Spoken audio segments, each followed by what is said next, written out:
안녕하세요. 저는 얼마 전에 있었던 정말이지 충격적인 일을 소개할까 합니다. 10길 물속은 알아도 한길 사람 속은 모른다는 옛말이 있잖아요. 진짜 예더른 말씀 틀린 것 없다고 제가 이 말을 온몸으로 겪게 될 줄은 꿈에도 몰랐답니다. 다음 주가 되면 결혼 7주년이 되는 저희 부부는 시아버님과 함께 살고 있어요. 함께 살기 시작한 것은 1년이 채 되지 않았는데요. 저희들을 모르는 사람들은 이렇게만 듣고 나면 힘들어서 어떻게 하느냐, 불편하지 않느냐 등의 말들로 저를 위로하시는 경우가 많아요. 하지만 저희 부부와 시아버님을 알고 있는 사람들은 저희더러 복받았다는 말씀을 많이 하신답니다. 그만큼 아버님께서 너무 잘해주시기 때문인데요. 오늘 이야기하려는 것도 다 우리 아버님과 관계된 것이에요. 저와 저희 남편은 유치원과 초등학교를 함께 나온 사이예요. 아주 어린 시절부터 이웃집에 살면서 친하게 지냈던 동네 친구였죠. 부모님들 사이도 무척이나 가까워서 가족끼리 여기저기 많이 놀러 다녔답니다. 남편은 삼형제 막내인데요. 딸이 없어서 저를 특히 예뻐해 주셨던 기억이 아주 생생해요. 아주버님들도 오빠 오빠 하면서 따르는 저를 다른 친구들에게 자기들 여동생이라고 하면서 엄청 챙겨주셨어요. 덕분에 학교를 마치고 집에 오는 길에 무서운 언니들을 만나도 걱정할 필요가 없었어요. 당시에는 동네에 그런 언니들이 있었거든요. 이리 오라고 불러서는 일명 삥 뜯는다고 그러죠. 돈 있으면 차비하게 달라고 하는 그런 언니들이 좀 있었어요. 초등학교 입구에서 기다리고 있다가 어린 애들이나 키 작은 아이들을 보면 쫓아가서 돈을 받아냈죠. 저 역시도 그런 일들을 몇 번 겪은 적이 있었어요. 그 사실을 알게 된 아주버님이 언니들에게 절대 건드리지 말라고 하는 바람에 나중에는 그런 일을 겪게 되더라도 언니들이 알아서 저랑 제 친구들은 그냥 집에 보내주기도 했죠. 오빠가 갖고 싶었던 저는 어린 마음에 그런 아주버님들이 너무 든든하고 좋았답니다. 또 어느 날은 남편이 제가 아끼는 필통을 가지고 장난을 치다가 소각장에 던져버리는 일이 있었는데요. 어린 마음에 너무 속상하고 화가 나서 집에 와서는 하루 종일 울기만 했었거든요. 나중에 그 사실을 한 어머님께서 집까지 찾아와 미안하다고 사과하시고는 저를 데리고 펜시점에 가셔서 제가 좋아하는 것들을 꽉꽉 채운 필통을 선물해 주셨던 적도 있어요. 그리고는 아버님이 버리라고 남편더러 일주일 동안 제 가방을 들어주라고 하셨죠. 나중에 연애할 때 들었는데 당시 부모님들이 저를 너무 예뻐하셔서 부럽기도 하고 심술도 나서 저한테 화풀이 했었다고 하더라고요. 그런데 부모님께서 너무 화를 내셔서 2번 다시는 그런 짓은 하지 않겠다고 다짐했었다나 뭐라나? 하여튼 그때 이야기를 하면서 한참을 웃었던 기억이 있네요. 이런저런 추억도 많았던 저희는 중학생이 되면서 떨어지게 되었어요. 저희 부모님 직장이 다른 지역으로 발령이나 이사를 갔거든요. 그 이후로는 자연스레 연락이 끊어진 상태였죠. 그랬던 남편을 다시 만난 것은 대학교 신입생 OT에서였어요. 저는 1년을 재수를 했었는데 남편이 떡하니 선배랍시고 눈앞에 나타났답니다. 남편도 이런 상황은 생각하지 못했었는지 엄청 놀란 얼굴을 하더라고요. 그렇게 다시 만난 저희는 떨어져 있던 시간이 어색할 만도 할 텐데 그런 것 전혀 없이 잘 어울려 다녔어요. 당시 남편은 입대를 앞두고 잠깐 학교 행사를 도와주러 나온 상태였는데 입대하는 날 저더러 함께 가달라고 하더라고요. 그때 오랜만에 아버님을 만났답니다. 어린 시절 제 기억 속의 아버님은 키도 크시고 양복이 너무 잘 어울리셨거든요. 그런데 세월이 그렇게 흘렀는데도 여전히 멋쟁이시더라고요. 남편은 입대를 하면서 자기는 저랑 우정 말고 다른 사이가 되었으면 좋겠다고 하더라고요. 미친 거죠. 도대체 어떤 남자가 고백을 입대하면서 한답니까? 1일부터 고무신 신세로 만들겠다는 건데 솔직히 거기서 S를 외치기란 쉽지 않은 일이죠. 지금 생각하면 단칼에 거절했어야 하는데 눈에 콩깍지라도 쓰였는지 저는 그러겠다고 대답했답니다. 당시 저도 오랜만에 만난 남편에게 좋은 감정이 생기고 있었거든요. 그렇게 저희는 연애를 시작했고 남편이 제대하고 난 다음에는 함께 학교를 다니고 취직 준비를 했죠.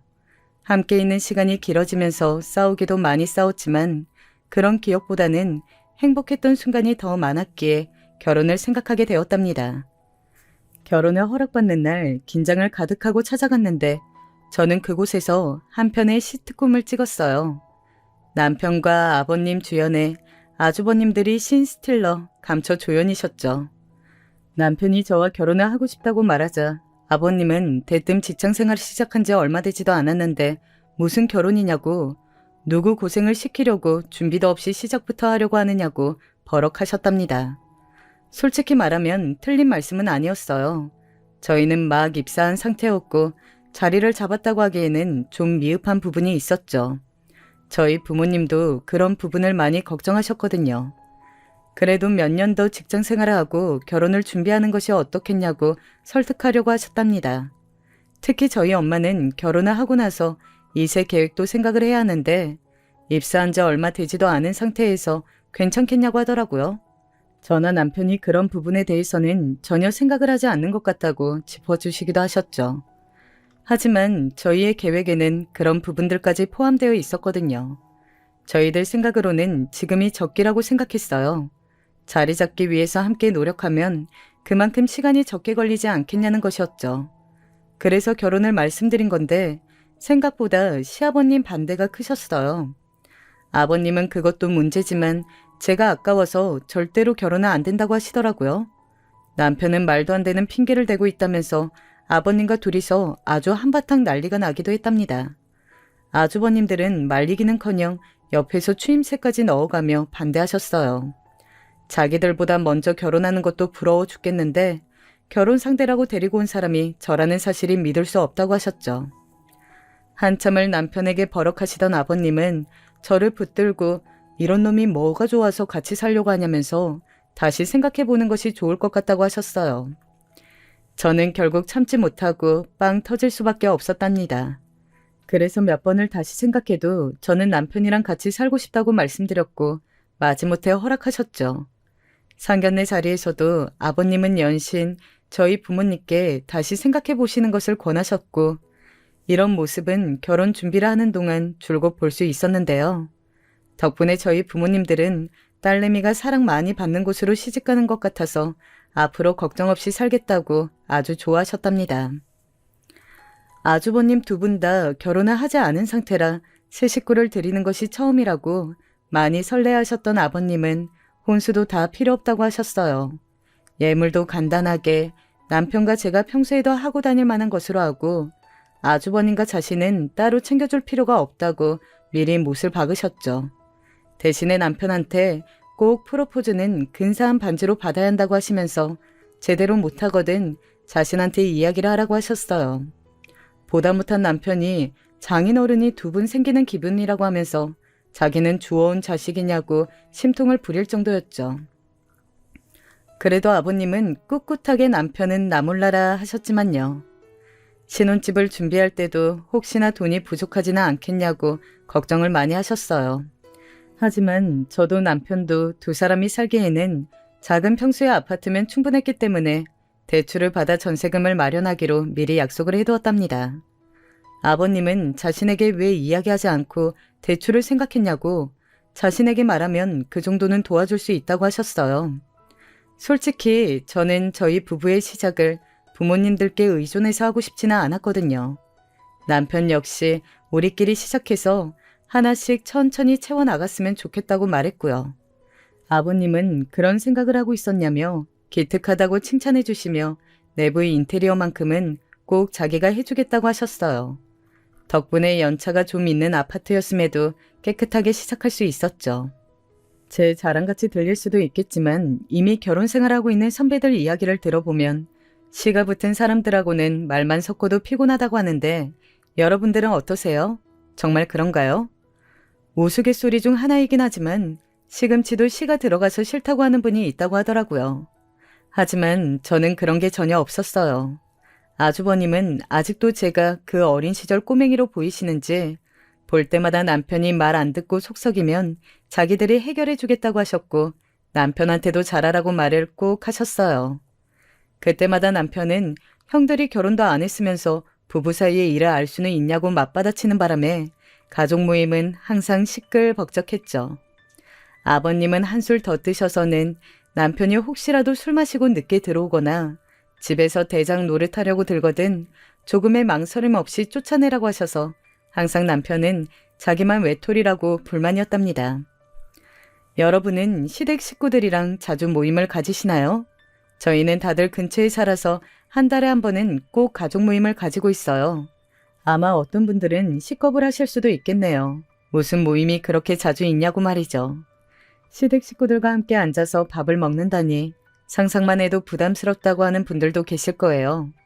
하지만 저는 시댁의 가족 모임이 한 번도 불편하거나 힘든 적이 없었어요.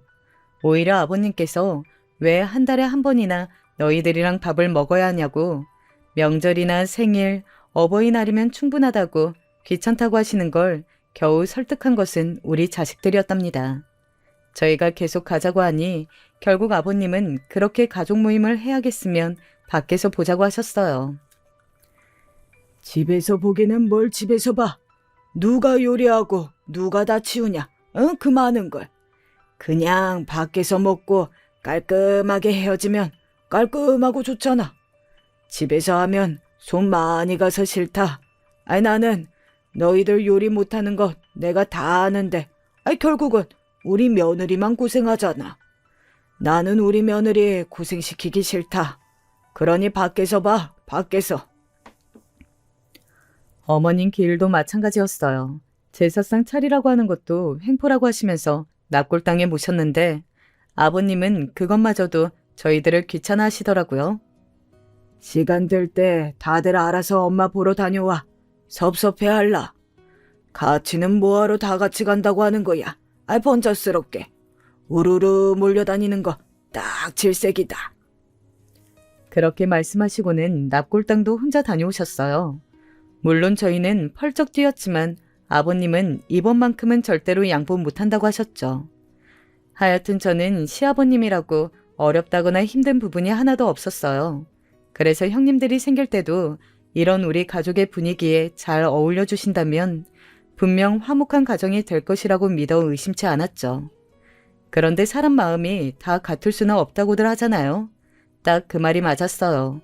제가 헛된 꿈을 꾸고 있었더라고요. 아주버님들은 거의 비슷한 시기에 결혼하셨어요. 1년 안에 아들 둘을 장가 보내셨죠. 두 분 모두 고모님이 준비하신 선자리에서 만났다고 하셨어요. 상견례 자리에서 처음 뵀는데 큰형님 되실 분은 차갑게 보이셔도 말씀하시는 게 명쾌하고 둘째 형님 되실 분은 애교가 엄청 많으신 것 같았고요. 처음 만나는 자리였지만 저는 두 분이 참 마음에 들었어요. 두 분 모두 아버님께 엄청 다정하게 잘해주셨고 저에게도 마음 써주고 계시구나 하는 것이 느껴졌거든요. 정말 꿈꾸던 가족으로 지낼 수 있겠다는 희망에 부풀었죠.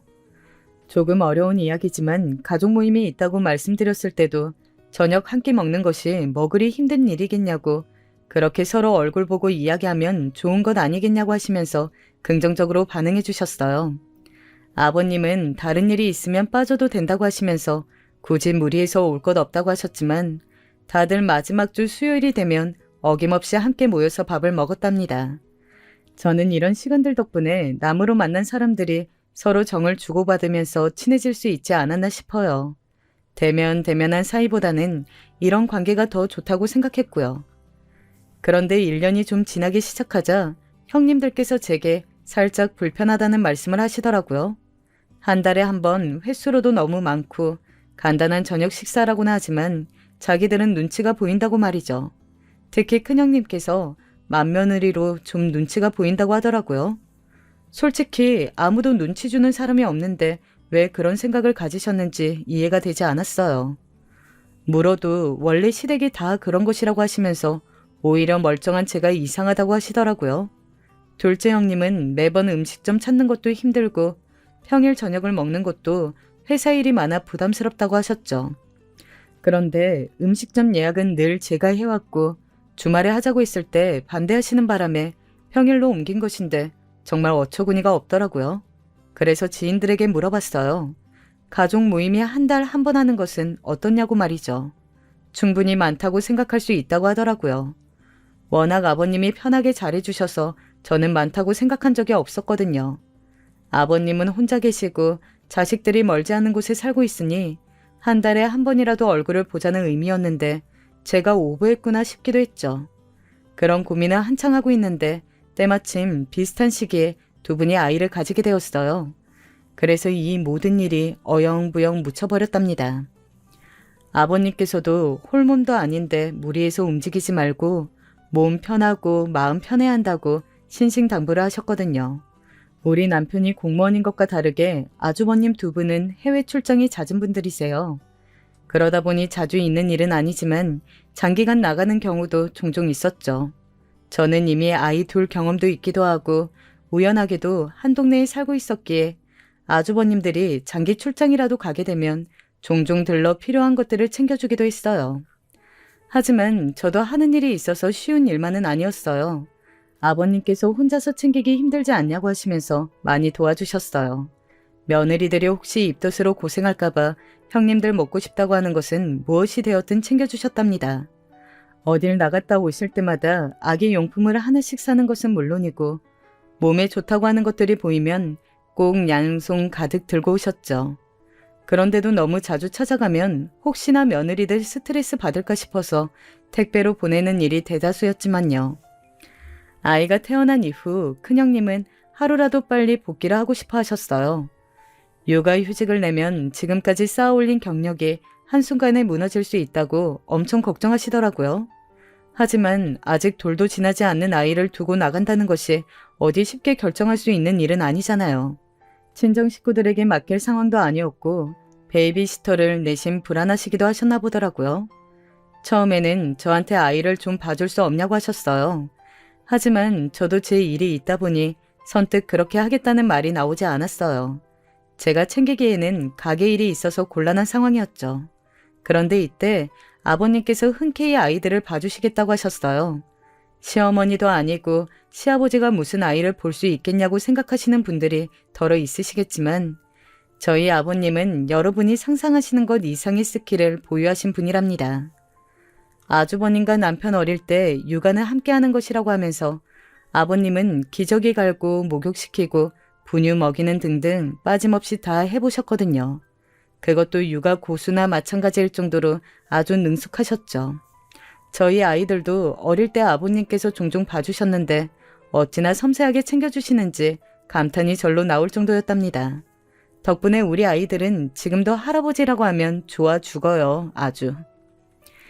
그렇게 시아버지의 도움으로 두 형님들은 직장에 빠르게 복귀를 했어요. 아침에 출근길에 애들을 시댁에 맡겨두고는 퇴근하면 데리고 가셨죠.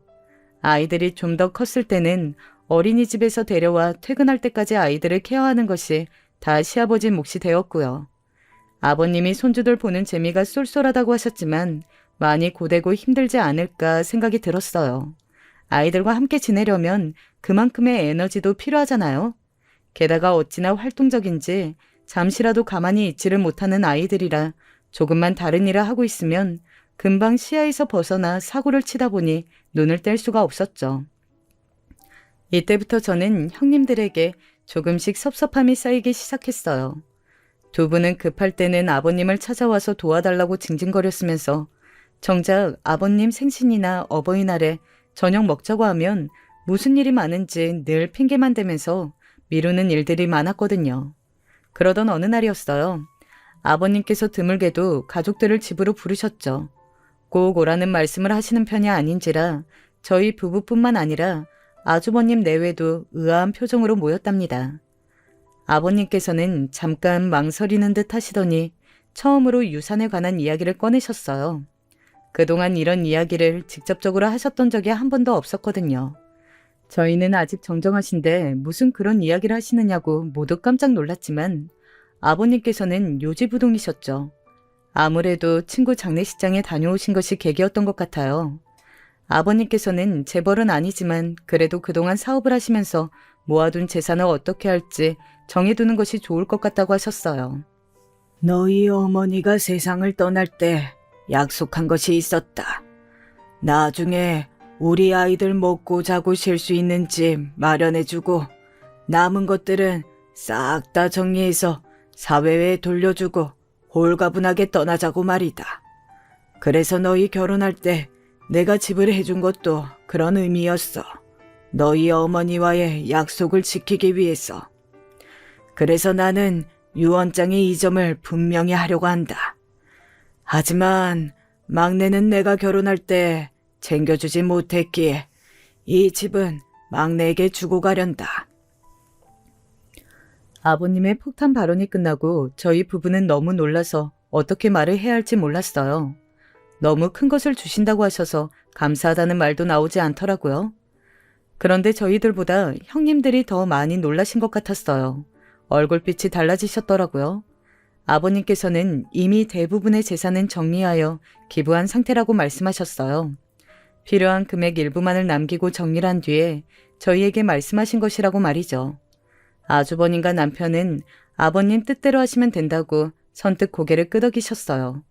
저 역시도 아버님께서 노력해서 얻으신 것들 아버님께서 하시고 싶은 대로 하시는 것이 좋은 것 같다고 생각했고요.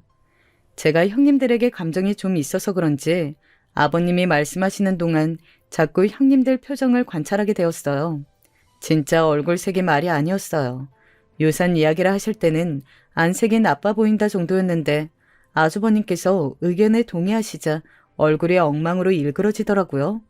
왜 뚱한 표정이나 불만 가득한 얼굴을 보고 어른들께서 똥 씹은 표정이라고 말씀하시잖아요. 딱 그 얼굴이었어요. 다음날 큰형님께 전화가 왔어요. 무슨 화난 사람도 아니고 목소리를 깔고서는 아버님 집을 저희가 받는 것에 대해서 어떻게 생각하느냐고 하셨죠. 저야 아버님이 주시면 주시는 대로 아니면 아닌 대로라 아버님 말씀을 따를 생각이라고 했죠. 그랬더니 큰형님께서는 자신이 맏며느리인데 지금 살고 계신 아버님 집을 막내가 받는 것은 남들 보기에도 좋지 않다고 하더라고요. 남들이 무슨 상관인가 싶기도 했지만 뭐 어떻게 보면 그런 점을 이상하게 오해하는 사람도 있을 수 있겠구나 싶었죠. 제가 별다른 말을 하지 않자 이번에는 유산을 다 사회에 기부하시는 것은 무리가 아니냐는 말씀을 꺼내시더라고요. 다른 말씀을 하시지는 않았지만 목소리에서 섭섭함이 느껴지더라고요. 어처구니가 없었죠. 저는 처음 아버님께서 유산 문제 이야기를 하셨을 때 왜 벌써부터 준비를 하시는 걸까 하면서 속상하기도 하고 마음도 많이 불편했거든요. 그래서 큰형님께서 지적하시는 섭섭하다고 하는 부분에 관해서는 조금도 이해가 되지 않았어요. 저는 아버님 말씀처럼 저희가 결혼할 때 저희끼리 대출받아 작은 아파트 전세로 시작했고 그 대출금을 다 갚은 것은 최근이라 아버님께서 신경을 쓰셨던 것 같다고 말씀드렸어요. 그랬더니 형님은 몇 번이나 저에게 결혼할 때 받은 것이 없냐고 확인 또 확인하시더라고요. 그렇다고 말씀을 드렸음에도 잘 생각해보라고 하면서 계속 같은 질문을 반복하시더라고요. 정말 받은 것이 없냐? 집 말고 다른 것으로 받은 것이 아니냐? 인테리어에 돈은 얼마 들었는지 알고는 있느냐 등등 무슨 취조받는 기분이 들면서 짜증이 나더라고요. 결국은 정색하고 도대체 뭐가 알고 싶은 거냐고 물었더니 큰형님께서는 오히려 화를 내시면서 됐다고 전화를 확 끊어버리셨죠. 다음 날은 둘째 형님께서 전화를 주셨더군요. 전재산 기부라니 너무하신 말씀 아니냐고 하면서 볼멘소리를 하셨죠. 자식들은 고생하면서 사는데 어떻게 그럴 수 있냐고 말씀하시는데 어처구니가 없었죠. 고생하면서 산다니 누가 그렇게 산다는 말인가 싶었어요. 사실 작은 형님은 작은 가게를 한번 해보고 싶다고 하셔서 아버님께서 아주버님 몰래 차려주신 적이 있었거든요. 아주버님께는 친구와 동업을 하면서 대출을 받았다고 했지만 사실은 그거 다 아버님께서 해주신 것이었어요. 아이들을 곁에서 케어만 하자니 생활비가 빠듯하고 직장에 다니자니 아이들이 자꾸 눈에 밟힌다나 어쩐다나 아버님이 그 말에 약해지셔서 작은 가게를 차려주셨답니다. 처음에는 의욕적으로 하는 것 같더니 요즘은 손님도 거의 없이 파리만 날리고 있었죠. 큰형님은 주식으로 돈을 날렸던 적이 있는데 그것도 아버님께서 아주버님 몰래 해결해 주셨어요. 친구가 알려준 정보라고 하면서 간도 크게 거금을 주식에 투자를 했는데 알고 봤더니 그 친구가 바람잡이 역할을 하던 사람이었던 것이죠. 아주버님께서 아시면 큰일 난다고 우시는 바람에 마음 약해진 아버님께서 도와주셨거든요. 앞으로는 절대로 주식에 손을 대지 않겠다고 약속까지 하셨던 분이셨죠. 이 모든 일을 다 알고 있던 저로서는 형님들의 반응이 기가 차더라고요. 남편과 이야기를 해볼까 하다가도 워낙 이런 부분에 칼 같은 사람이라 차마 꺼낼 수는 없었죠. 우선은 형님들께 저도 남편도 아버님의 의견에 불만이 없고 아버님께서 하자고 하시는 대로 따라갈 생각이라고 분명히 못을 박았답니다. 그랬더니 두 분 다 한동안 제 전화를 전혀 받지 않으시더라고요. 나중에 알았지만 이미 집에서 아주버님께 서운하다고 이야기를 꺼냈다가 불벼락이 떨어진 상황이었다고 하더라고요. 그래서 저를 자기들 편으로 끌어들이면 좀 더 유리하지 않을까 싶어서 연락을 하신 것 같은데 제가 동의는커녕 아버님 편을 들었으니 더 화가 나셨겠죠. 이번 일을 계기로 저와 형님들 사이는 더 소원해졌답니다. 아버님의 유산 분배와 관련한 일이 있고 나서 어색했던 형님 동서관계는 코로나가 터지면서 더 심해졌죠. 아버님께서는 혹시나 손주들이 코로나에 노출되면 어떻게 하시냐며 명절은 물론이고 생신이나 어버이날도 그냥 전화만 해도 충분하다고 절대로 와서는 안 된다고 와도 문은 안 열어주실 거라고 말씀하셨어요. 절대로 오지 말라고 하시면서 전화만 해도 충분하다고 하셨어요.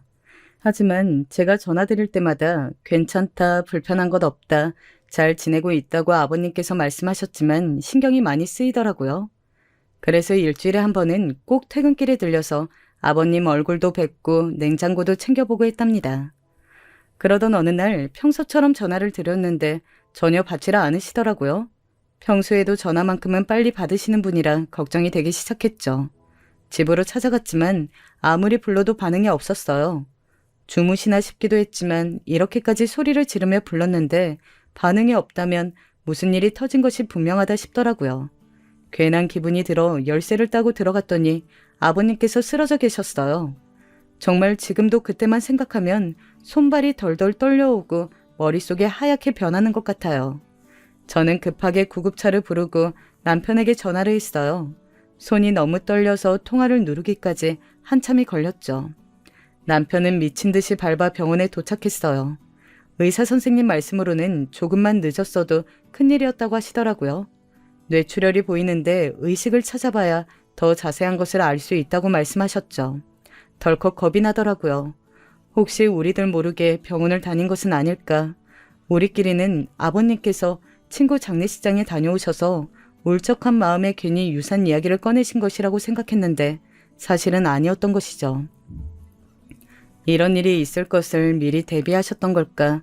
머릿속은 온갖 생각으로 가득했어요. 연락을 받고 찾아오신 형님과 아주버님과 함께 저희는 병원 밖에서 발만 동동 구르면서 기다리고 있었어요. 코로나라 병원에 들어간 것도 한정된 인원만 가능하더라고요. 다행히 생각보다 빨리 의식을 찾았다는 소리에 저희들은 다들 안도의 한숨을 내쉬었답니다. 그런데 의사 선생님께서는 아버님이 의식을 찾으셨지만 왼쪽에 마비 증상이 있어서 경과를 더 지켜봐야 한다고 하셨어요. 지금은 사진으로 봤을 때 수술까지 고려한 상황은 아니지만 그래도 한동안은 입원하면서 경과를 지켜보고 이후 재활을 시작하자고 하시더군요. 수술은 아니라고 하지만 뇌출혈이라고 하니 심장이 덜컥 내려앉는 기분이었어요. 아버님께서 입원하신 이후 병원에서는 보호자는 한 명만 병실에 들어갈 수 있고 그마저도 시간이 정해져 있다고 했어요. 남편과 저는 매일같이 번갈아가며 병원에 들러 아버님의 상황을 챙겼답니다. 혹시나 불편한 점은 없으신지 악화되시지는 않은지 늘 마음 졸이며 병원을 다녔죠. 그렇게 병원을 오가던 저희 부부는 아버님께서 퇴원하신 이후의 상황에 대해서 이야기를 몇 번이나 나눴어요. 혼자서 계실 수도 없고 그렇다고 간병인에게 맡겨두기만 할 수도 없으니 차라리 아버님 댁으로 우리가 들어가는 것은 어떻겠냐고 남편이 조심스럽게 말하더라고요. 남편은 뒤늦은 시집살이를 시작하게 하는 것 같아서 미안하다고 하더군요. 아버님 몸도 불편하셔서 제가 신경 써야 할 것들이 많다고요. 물론 가게 나가 있는 동안에는 간병인을 쓰고 퇴근 이후에는 자신도 많이 챙기겠지만 상대적으로 집에 있는 시간이 긴 쪽은 저니까 저에게 너무 미안하다고 말이에요. 남편의 이런 말이 거꾸로 저는 좀 서운했어요. 그동안 아버님께서 저희 부부뿐만 아니라 자식들에게 얼마나 다정하고 따뜻한 분이셨는데 이런 상황에서 제가 꺼려할 것이라고 생각했다는 그 자체가 너무 속상했죠. 저는 상관없다고 꼭 우리가 모시자고 말했어요. 하지만 속으로는 형님들이 어떻게 나올지 걱정스러웠죠. 유산 문제로 전화를 했을 때 이후로는 전화통화를 한 적도 없었거든요. 그래도 어쩌겠나 싶어서 우선은 남편이 말한 방법으로 정하고 넘어갔어요. 시간은 그렇게 흘렀어요. 병원에서는 아버님께서 빠르게 좋아지고 계신다고 말씀하셨죠. 앞으로 재활치료만 꾸준하게 하면 괜찮아질 것이라고 퇴원해도 괜찮다고 하시더라고요. 저희 부부는 계획대로 아버님 댁으로 들어가기로 했죠. 정말 반가운 소리였죠. 저희 부부는 아주버님께 퇴원 이후의 계획에 대해 말씀을 드렸어요. 아주버님은 그렇게 해주면 도움이 될 것 같다고 고맙다고 하셨지만 형님들은 입을 꾹 다물고 있더군요. 저는 나중에 또 어떤 말씀을 하시려고 지금 저러나 싶었지만 이미 형님들께 오만정이 뚝 떨어져서 마음대로 해봐라 싶었답니다. 사실 몇 달을 병원을 다니는데 간병인 아주머니께서 하루는 제게 그러시더라고요. 아버님이 하나밖에 없는 며느리를 어찌나 예뻐하시는지 보기 좋다고 말이죠. 며느리가 셋인데 무슨 말씀이냐고 했더니 자기는 단 한 번도 다른 사람을 본 적이 없다고 놀라시더라고요. 그 몇 달을 계시면서 전화 오는 것도 못 받는데 다른 며느리는 멀리 있냐고 묻는데 얼굴이 화끈거리더라고요. 아버님께 슬쩍 물어봤는데 역시나 병문안은커녕 전화도 안 했더라고요. 자기들 급할 때는 아버님 하면서 그렇게 알랑방귀를 끼면서 아양을 떨더니 아버님 유산 이야기가 나오고 난 뒤로 몸이 편찮으시니 코빼기도 안 보인다는 것이 너무 화가 났죠. 어떻게 그럴 수 있나? 아주버님께 전화를 걸어서 다 이야기를 해버릴까 온갖 생각이 들더군요. 그래도 아버님께서는 괜찮다고만 하시는데 정말 너무 속상했답니다. 퇴원하는 날이 다가오고 병원에 있는 짐들을 하나씩 정리하려고 병실에 들렸는데 세상에 형님들께서 와 계시더라고요. 내일 해가 서쪽에서 뜨려나 싶었죠. 아버님께서 잠들어 계시기에 저는 조심조심 움직이면서 무슨 일로 오셨냐고 물었죠. 몇 달 동안 나 몰라라 하고 있었으면서 퇴원할 때 되니까 나타난 게 의심스럽기만 하더라고요. 큰형님께서는 짜증 섞인 말투로 제게 물어보셨어요. 아버님 퇴원하면 어떻게 할 거냐고. 저는 이미 아주버님께 이야기를 드렸기에 형님이 아시는 줄 알았는데 제게 물어보는 말투가 전혀 모르는 눈치였죠. 이게 무슨 상황인가 싶었지만 솔직하게 저희의 계획을 말씀드렸어요. 그랬더니 작은 형님께서 콧방귀를 뀌면서 저를 아래 위로 훑어보더라고요. 저는 울컥 올라왔지만 아버님께서 잠들어 계셔서 소리 죽여 말씀드렸죠. 남편이 그것을 바랬고 저 역시도 같은 마음이라 아주버님께 말씀드리고 허락도 받았는데 모르고 계셨냐고 말이죠. 두 분은 서로 눈빛을 교환하더니 팔짱을 끼고 앉아서는 당당하게 말하더라고요. 어차피 물려받을지 이제는 내 집이다 하고 들어가 사는 거야? 와, 그렇게 안 봤는데 동서 엄청 속물이다. 상상도 못했던 말들에 저는 당황해서 뭐라고 대꾸해야 할지 모르겠더라고요. 속에서 무언가 부글부글 끓어오고 있었죠. 속물이라니. 어차피 우리는 저 노인네 못 챙겨.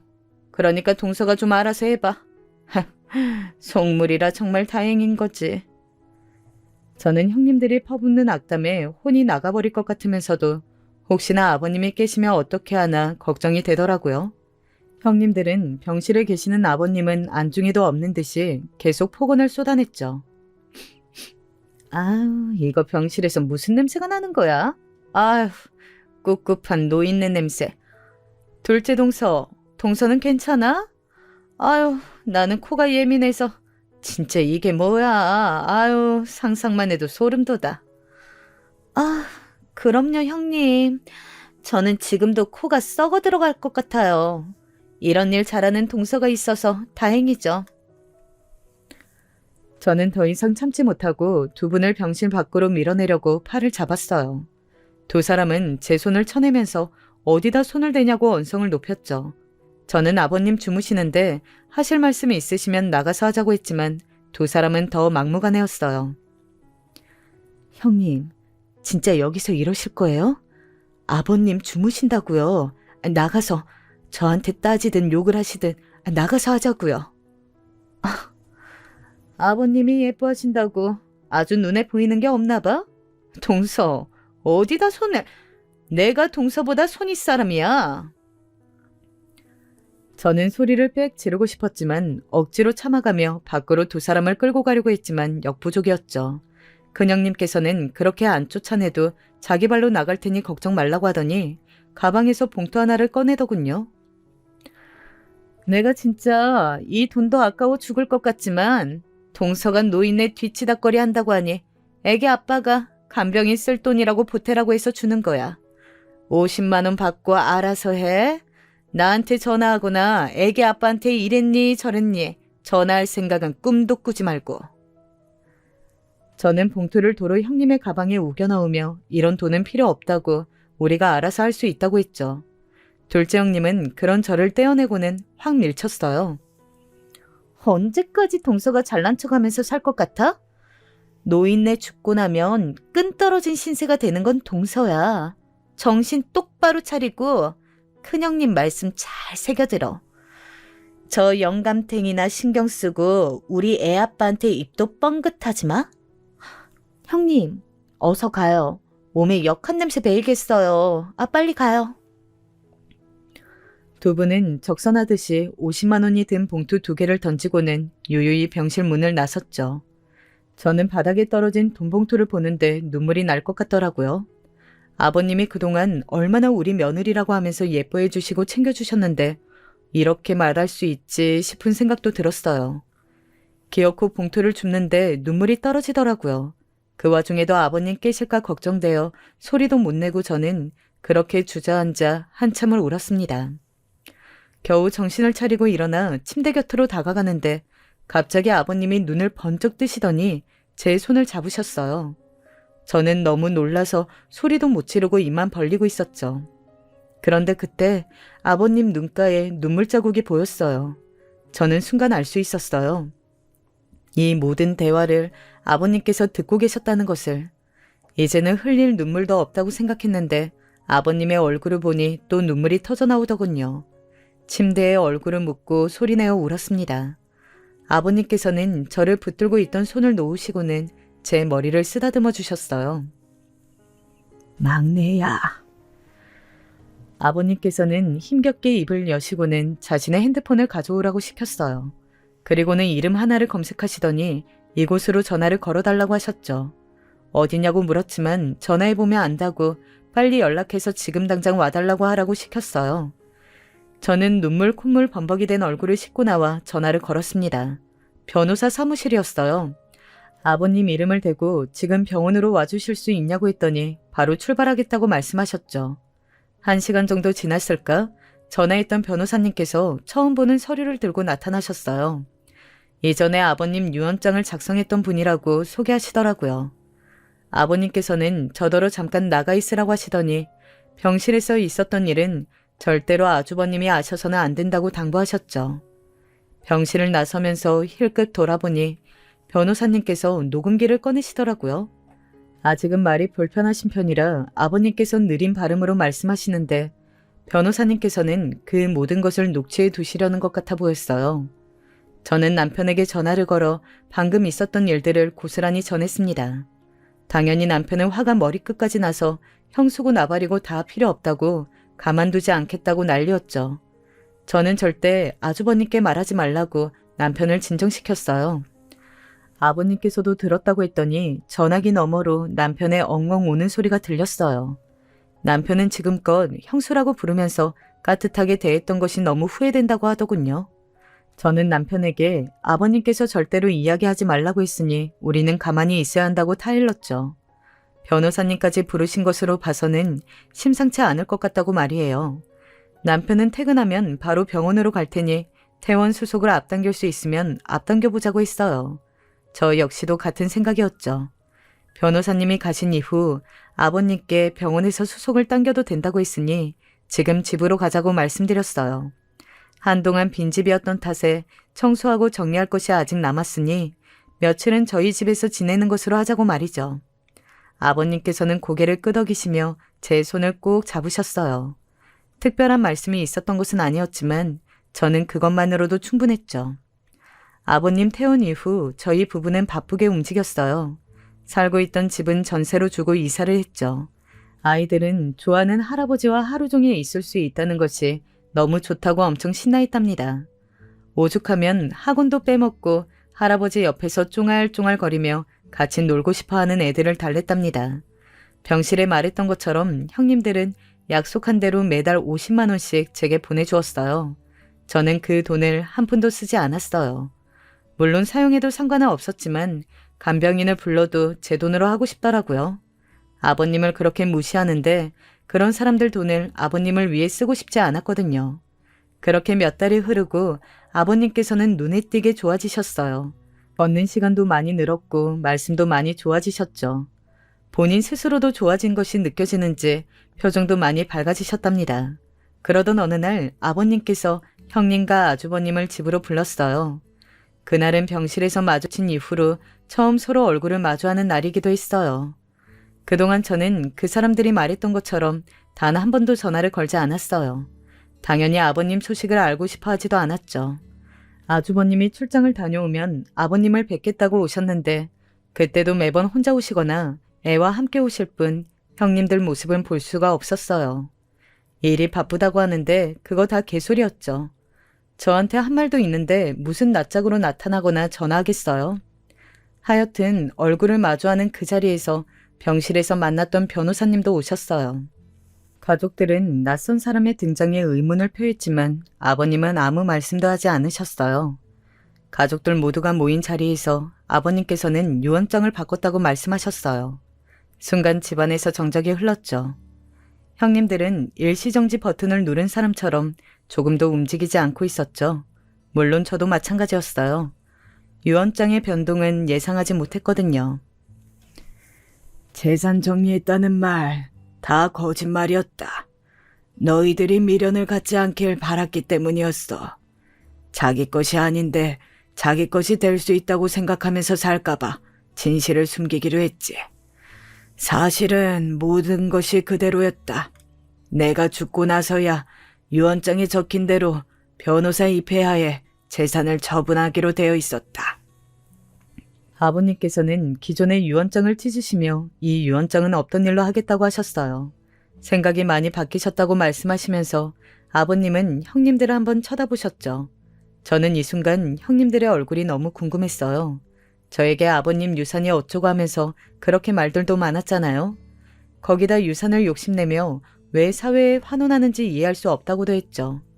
무엇보다도 저희가 아버님 집을 물려받는다는 것을 자존심 상하기도 하셨고요.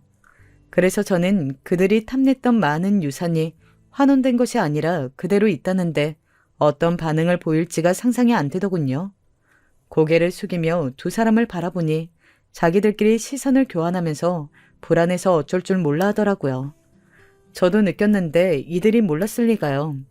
아버님이 말씀하시는 동안 형님들을 몇 번이나 바라보셨거든요. 형님은 어떻게든 이 상황을 피해보고 싶었는지 아버님을 부르며 다가갔어요. 하지만 아버님은 들은 척도 하지 않고 말씀하셨죠. 내가 병원에 있으면서 아주 많은 것을 알게 되었단다.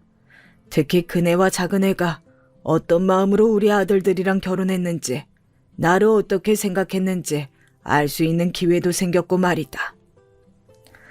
아버님 말씀이 끝나자마자 형님들은 사색이 되어 잘못했다고 빌기 시작했어요. 아버님은 형님들 쪽을 한번 바라보고는 변호사에게 새로운 유언장을 읽어주라고 하셨어요. 목소리를 가다듬은 변호사님께서는 아버님의 의지로 수정된 유언장이 확실하며 그 모든 과정이 녹취가 되어 있다고 강조했어요. 내가 가진 재산의 50%는 재단을 설립하여 기부를 할 것이며 그 관리는 전문인을 채용하여 진행할 것이다. 재산의 남은 50% 중에서 이 집을 제외한 모든 것은 막내 아들에게 물려준다. 다만 이 집은 막내 며느리에게 준다. 만약 첫째 아들과 둘째 아들이 지금의 부인과 이혼을 하게 된다면 셋째 혼자서 받기로 한 50%를 첫째 15%, 둘째 15%, 막내 20%씩 나누어 물려준다. 또한 집은 변동 없이 막내 며느리에게 물려준다. 변호사님의 낭독이 끝나고 아주버님들은 충격받은 얼굴로 아버님께 물었어요. 갑자기 무슨 이혼 이야기를 하시는 거냐고 말이죠. 아주버님 입장에서는 갑자기 뒤통수 치는 소리인 것이 분명했거든요. 아버님은 침착하게 둘이 병원에 찾아왔던 이야기를 담담하게 말씀하셨어요. 이야기를 다 듣고 난 아주버님은 그럴 리 없다고 하셨어요. 흔들리는 눈을 보면서 망설여지기도 했지만 저는 솔직히 모든 이야기들을 했어요. 아직까지도 머릿속에 생생하게 남아있던 대화 내용들을 그대로 전했죠. 거기다 그동안 형님들이 했던 말들, 행동들을 모조리 고백했어요. 유언에 관해 처음 이야기한 그날도 마찬가지였죠. 심지어 과거 아주버님 몰래 아버님께서 처리해 주셨던 것까지 하나도 빼놓지 않고 전부 다 말했어요. 주식 사건과 가게 자금까지 말이죠. 큰아주버님은 몸을 휘청거리다 바닥에 앉아서는 넋이 나간 사람처럼 어떻게 네가 그럴 수 있냐고 하셨어요. 그리고는 아버님께 죄송하다고 고개를 숙이셨죠. 작은 아주버님은 이런 사람과는 하루도 더 못 산다고 당장 이혼하자고 소리치셨어요. 작은 형님은 갑자기 무릎을 꿇고는 아버님의 다리에 매달려 자신이 잘못했다고 한 번만 용서를 해달라고 빌기 시작했어요. 큰형님도 질세라 아버님 앞에 무릎 꿇고 앉으셔서는 빌기 시작했죠. 그 모습에 남편은 몇 번이나 주먹을 쥐었다 폈다 하며 화를 참고 있었죠. 그는 꾹꾹 눌러 참으며 어떻게 용서해달라는 말이 나오느냐고 소리를 쳤지만 형님들 귀에는 들리지 않는 것 같았어요. 아버님의 재고에 여지없이 다 끝났다고 하셨지만 두 사람은 꼼짝도 하지 않았어요. 그렇게 바닥에 납작 엎드린 두 사람은 자신들을 용서해달라고 울면서 빌었지만 들어주는 사람이 아무도 없었죠. 한참을 절망하며 바닥만 보던 아주버님은 형님을 끌어내어서는 집으로 돌아가셨어요. 저와 남편은 먼저 가보겠다는 말에 허리 숙여 인사만 할 뿐 입이 떨어지지 않더라고요. 다음 날부터 형님들은 집으로 찾아오기 시작했어요. 아버님께서 절대로 문을 열어주지 말고 전화도 받지 말라고 하셨기에 밖에서 아무리 우는 소리가 들려도 못 들은 척했죠. 자기들이 아무리 집으로 찾아와서 만나달라고 빌어도 방법이 없다는 것을 아셨는지 이제는 제 가게로 찾아오시더라고요. 저더러 어떻게든 아버님을 설득해달라고 난리였죠. 저는 그렇게 하고 싶은 마음이 전혀 없었어요. 그랬더니 아주버님께서 이혼을 요구하셨다고, 자기는 이렇게 못 헤어진다고, 진상도 이런 진상이 없더라고요.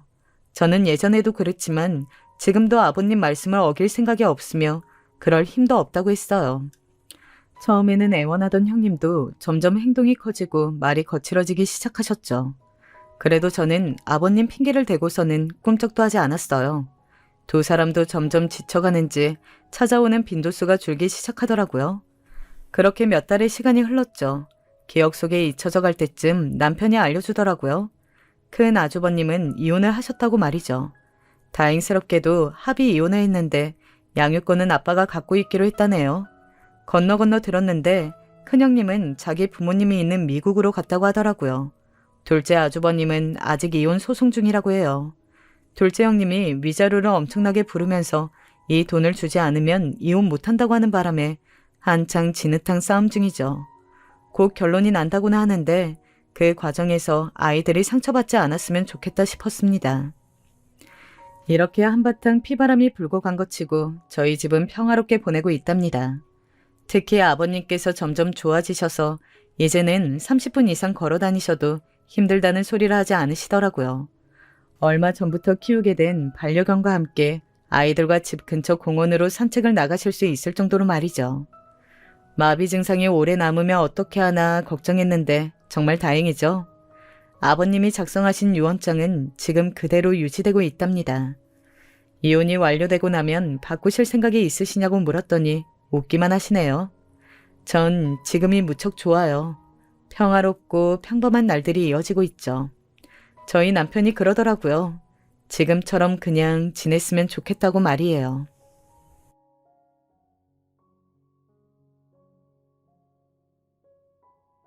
안녕하세요. 저는 40대 남자입니다. 누가 보면 미쳤다고 할지 모르는 저의 이야기를 들어주시고 조언 한마디씩 주시면 감사하겠습니다. 이렇게 고민글을 적어보지만 저는 흔히 말하는 애처가였습니다. 아내와는 20대에 취업을 하고 직장 동료의 소개로 만났었는데 저에게 과분할 만큼 완벽한 여자였어요. 청순하고 여리여리한 스타일에 천사가 내려온 것 같았습니다. 가진 것 하나 없었지만 그때 그 시절에는 자신감 하나로 아내에게 대시했죠. 10번 찍어 안 넘어가는 나무 없다고 저의 지극정성에 아내도 제 마음을 받아주었어요. 아내와는 2년의 연애 끝에 결혼을 하게 되었습니다. 중소기업에 다녀서 돈을 많이 버는 건 아니었지만 20평 남짓한 전셋방에서 살아도 행복했어요. 지방에 살았던 아내는 직장을 구하면서 서울에 올라왔는데 서울 여자와는 다르게 순박한 모습에 끌렸던 것일지도 모릅니다. 그런데 신혼생활을 시작하고 반년 정도 지났을 때 처제도 서울에 취업을 했다고 하더라고요. 아내는 2살 어린 여동생과 5살 어린 남동생이 있었는데 바로 밑에 동생 처제가 서울에 취업을 하게 된 거예요. 처제는 차분한 아내와는 달리 성격이 쾌활하고 밝았어요. 결혼 전에 아내와 함께 몇 번 봤는데 낯을 가리는 성격이 아니라 저에게도 형부, 형부 하는 모습이 귀엽단 생각을 했죠. 처제의 취업 소식에 속으로 처제와 함께 일하는 회사 사람들은 웃음이 끊길 일이 없다고 생각했어요. 처제가 처음 면접을 보러 서울에 올라왔을 때도 저희 집에서 하룻밤 자고 갔는데 자매가 참 사이가 좋다고 생각했습니다. 그런데 원하는 직장에 최종 합격을 하고 나서는 아내가 우리 지선이랑 같이 사는 건 어떨 것 같아? 라고 물어보는 겁니다. 여자 혼자 살면 아무래도 위험할 것 같기도 하고 남는 방이 하나 있으니 같이 지내자고 말을 하는데 아직 신혼인데다가 처제를 떠나서 와이프 아닌 다른 여자와 살면 분명 불편할 게 뻔했어요. 하지만 실은 내색하지 않고 알겠다고 했죠. 하지만 같이 살다 보니 이것은 괜한 우려라는 걸 알게 되었어요. 워낙에 성격이 애교가 많은 처제 덕에 오히려 저와 아내 단둘이 살 때보다 집안 분위기가 밝아졌어요. 첫 월급 때는 저희 부부를 데리고 고급 레스토랑에 가서 비싼 음식을 사주기도 하고 가끔은 형부 고맙다며 선물을 사주기도 했는데 아내도 그런 모습을 보며 좋아했죠. 이렇다 보니 어느 순간부터 처제가 진짜 가족처럼 느껴졌습니다. 저는 남자 형제만 있다 보니 이러한 처제가 더 각별하다는 생각이 들고 저도 친여동생처럼 대해줬어요. 행복한 나날들이 지속되었고 저희 부부에게도 아이가 2명이나 생기면서 화목한 가정을 꾸려나갔습니다. 식구가 많아지면서 더 큰 집으로 옮겼는데 그때도 처제는 저희 부부와 함께 살았죠. 아이가 2명이 생기다 보니 처제는 자연스럽게 육아를 도와주게 되었고 저희 부부에게 큰 힘이 되었어요. 하지만 이 행복은 오래가지 않았습니다. 갑작스럽게 아내가 급성 백혈병에 걸렸다는 사실을 뒤늦게 알게 되었어요. 세상에서 제일 사랑했던 사람이 투병하며 점점 야위어가는 모습을 보는 게 참 마음이 아팠습니다. 병실에서 항상 아이들을 생각하면서 미안하다는 아내를 보니 마음이 찢어질 것 같았어요. 아내가 살아갈 날이 얼마 남지 않았다는 의사의 말을 듣고 나서는 저는 직장을 때려치고 아내를 어떻게든 살려보려 노력했습니다. 하지만 아무것도 해줄 수 없는 제 자신이 너무 초라했어요. 아내가 아픈 뒤에 정상적인 생활을 할 수가 없었습니다. 다행히 어머니와 처제가 아이들을 케어해준 덕분에 아내 간병에 집중할 수 있었지만 제가 할 수 있는 건 온갖 신을 찾아 기도하는 것뿐이었죠. 하지만 간절한 저희 가족의 바람과는 달리 아내는 병을 이기지 못하고 하늘나라로 떠나버렸습니다. 하늘이 얼마나 야속했는지 몰라요. 제 삶의 이유이기도 했던 아내가 세상을 떠난 후로는 살아갈 의미가 없더라고요. 이 글을 쓰는 지금도 아내가 생각나서 눈물이 앞을 가리네요. 힘겨워하던 저를 옆에서 많이 위로해 주었던 것은 처제였습니다. 형부, 괜찮아요. 언니 좋은 곳에 갔을 거예요. 형부라도 정신 차려야죠. 애들 생각도 하셔야죠. 아내를 병간호하면서는 어머니가 아이들을 돌봐주었는데 너무 어려서 아내가 세상을 떠난 것도 모르는 아이들을 생각하면 마냥 이렇게 지낼 순 없는 노릇이었어요. 아내를 가슴에 묻고 지내려고 했습니다. 그런데 처제가 저에게 이야기를 했어요. 형부, 아무래도 제가 계속 이 집에 신세 지는 건 좀 아닌 것 같아요. 이제 언니도 없고 형부한테 죄송하기도 하고요. 형부 집에 안 계실 때 집 좀 알아봤는데 다행히 싼 원룸 구했거든요. 이제 곧 짐 정리해서 나갈게요. 그동안 너무 감사했어요. 아내 없는 집에서 처제와 함께 사는 것이 말도 안 되는 일이었지만 막상 정이 많이 든 처제가 집에서 나간다는 말도 서운했습니다. 처제의 이삿날 이삿짐을 같이 날라주었는데 막상 처제가 이사가는 모습을 보니 아내와 함께했던 추억이 떠나는 것처럼 느껴져 가슴 한켠이 아파왔어요. 그렇게 처제가 떠나간 뒤 아내도 처제도 없는 집은 너무나도 외롭고 쓸쓸했습니다. 하지만 아내를 돌보느라 회사까지 관둔 저였기에 정신을 차리고 일자리를 다시 구해야만 했어요. 다행히도 지인 소개로 구직을 어렵지 않게 할 수 있었지만 그리 큰 기업은 아니라 연봉은 만족스럽지 못했습니다. 일을 하면서 애들을 돌볼 수가 없었기에 다행히 어머니가 아이들을 계속 돌봐주기로 했어요. 어머니께 죄송한 마음이 들었지만 아이들이 클 때까지는 어쩔 수 없는 현실이었습니다. 그렇게 1년이 지나갔는데 처제가 결혼한다는 소식을 들었어요. 막내 동생 같은 처제의 결혼 소식이 너무 기뻤죠. 아내가 살아생전 처제와 약속한 게 한 가지 있었어요. 처제 좋은 남자 만나서 결혼하면 내가 우리나라에서 제일 비싼 냉장고는 이 형부가 사줄게. 처제의 결혼 소식을 들으니 약속한 게 문득 떠올랐습니다. 경제적으로도 넉넉한 상황은 아니었지만 저에게는 가족과 같은 사람이었기에 무리해서 백화점에서 가장 비싼 냉장고까지 사주었죠. 동서되는 사람이 어떤 남자일지는 모르겠지만 그저 착하고 예쁜 처제를 잘 아껴주고 사랑해주면 좋겠다는 마음이었어요. 처제의 결혼식 날 웨딩드레스를 입은 처제의 모습을 보니 저도 모르게 아내 생각이 나서 눈시울이 붉어졌습니다. 참 그날은 처제를 보낸다는 생각에 그리고 아내와 닮은 처제의 모습에 하늘나라로 간 아내 생각이 많이 나서 집에 돌아와 소주 한 잔 기울이며 눈물을 많이 흘렸던 것 같습니다. 하지만 사람은 적응의 동물이라고 하던가요? 회사에서 일에 쫓겨가며 또 주말마다 아이들을 돌보다 보니 어느새 아내를 떠올려도 슬프지 않다는 생각이 드는 제 자신을 발견했어요. 상황 탓이라고 애써 생각하면서도 한편으론 하늘에 있는 아내가 이런 모습을 보면 실망할 것 같다는 생각을 했습니다.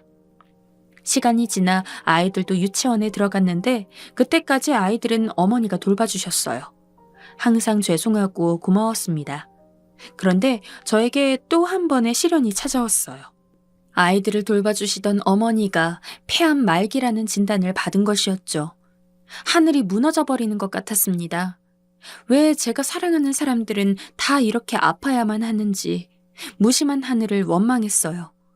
어머니가 그렇게 아픈 모습을 보니 특히 먼저 세상을 떠난 아내 생각이 많이 났죠. 병실에서 투병하고 있는 어머니의 모습을 보고 슬퍼한 것은 남동생도 마찬가지였습니다. 엄마 이렇게 된 거 다 형 탓이야. 엄마 형이 가진 고생 다 시켜서 이 지경 된 거 아니야. 애들이 지금 학교까지 들어갔는데 왜 계속 엄마한테 돌보라고 해서 이렇게 만들어? 도우미 아줌마 쓰지 차라리. 엄마 돌아가시면 형이 책임져. 제 멱살을 잡고 울먹이며 말하는 동생을 보고 꿀먹은 벙어리처럼 아무 말도 하지 못했습니다.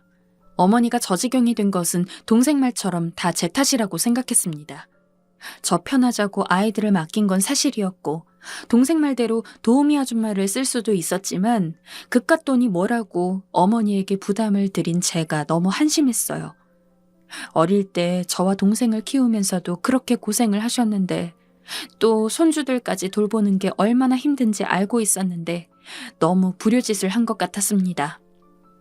제 삶이 바빠서 건강검진 한번 못 데려가 드린 제가 너무 한심하고 무책임했어요.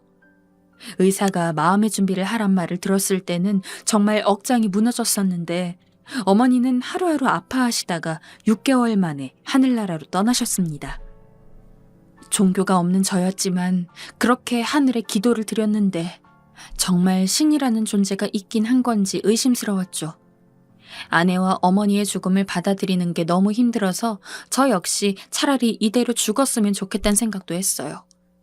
누가 보면 참 나약하다고 생각할 수 있겠지만 그 시절에 저는 참 못나고 한심했습니다. 그런데 그렇게 힘들어할 때도 저를 누구보다 걱정해 주었던 것은 다름 아닌 처제였어요. 제가 힘들 것을 알고 있었기에 먼저 저에게 전화도 오고 집도 찾아와 주기도 했습니다. 형부, 너무 힘들어하지 말아요. 형부가 이렇게 힘들어하면 애들은 다 알아요.